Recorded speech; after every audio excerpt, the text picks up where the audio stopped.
Good afternoon to you all. We completed till all the gas laws in the last class and we were speaking about ideal gas. And we told that ideal gas is a gas that follows Boyle's law, Charles' law and Avogadro's law strictly, and those are known as ideal gases. And one more thing what we told was ideal gas is a hypothetical concept. It actually does not exist. All the things we were discussing in the last class. Now we will see the mathematical representation of ideal gas or the ideal gas equation. It's a very important equation.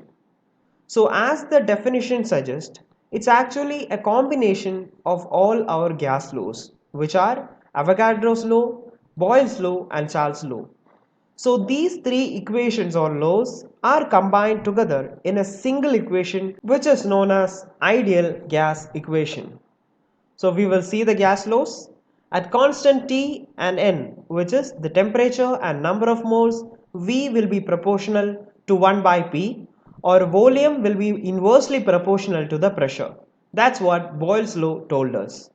And the second law, the Charles law, at constant pressure and number of moles, volume is proportional to temperature. That's what Charles law told us.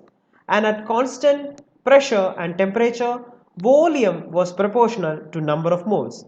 And that's what Avogadro's law told us. So we are combining these three equations so that we get an equation like this. So V is proportional to N T by P. So as Avogadro's law suggests number of moles, Charles' law suggests temperature and Boyle's law suggests 1 by P. Combining those three, we get volume proportional to Nt by P. And now to avoid the proportionality sign, we keep a constant R. So as we were doing in all the gas laws, here also to avoid the proportionality sign, we multiply it with a constant which is R. So R is known as the proportionality constant here. And now moving on. So whatever equation we have is V is equal to R into Nt by P. So while rearranging this equation, we get our ideal gas equation, which is PV is equal to nRT. So this is the ideal gas equation which we have. From this equation, we can also find out the value of R. So R is a very important constant which is known as the gas constant. As the value of R is constant for all the gases or it is applicable for all the existing gases, it is also known as the universal gas constant. And we need to find the value of universal gas constant now.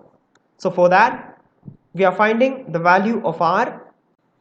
So from the ideal gas equation, PV is equal to nRT, where P is the pressure, V is the volume of gas, N is the number of moles of gas, and T is the temperature, and R is the universal gas constant.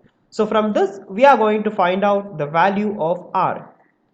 So to find that, we are again rearranging this to a form where R is equal to PV by NT. So we are substituting standard values to this equation. So to find out the R, we need some values for V, P, N and T, and that we are considering standard values so that we get the value of R. So volume is considered as 1 mole and 1 mole of ideal gas is taken under standard temperature and pressure, which is STP. So that is 0 degrees Celsius or 273.15 Kelvin and 1 bar pressure, which means 22.7 liters. So as we told in the earlier classes, 1 mole of any gas will contain 22.7 liters. So that we are substituting in this equation and hence getting the value of R. So it can be R is equal to 10 raised to 5 Pascal. So 1 bar pressure is converted to Pascal so that we get 10 raised to 5 Pascal into 22.71 into 10 raised to minus 3 meter cube. Here the 22.71 liter mole raised to minus 1 is being changed to meter cube. So for that we are keeping this 10 raised to minus 3. So liter mole raised to minus 1 is converted to meter cube so that we get 10 raised to 5 Pascal into 22.71 into 10 raised to minus 3 meter cube divided by 1 mole. So number of moles, we have taken 1 mole of the ideal gas into 0 degrees Celsius or 273.15 Kelvin. And finally, after solving all this, we get 8.314 Pascal meter cube Kelvin raised to minus 1 mole raised to minus 1. For the same value in your textbook, they have given it in two other units, which are bar liter Kelvin raised to minus 1 mole raised to minus 1 and 8.314 joule Kelvin raised to minus 1 mole raised to minus 1. So you can use any of this accordingly according to the question. So all these three will give the value of our gas constant R.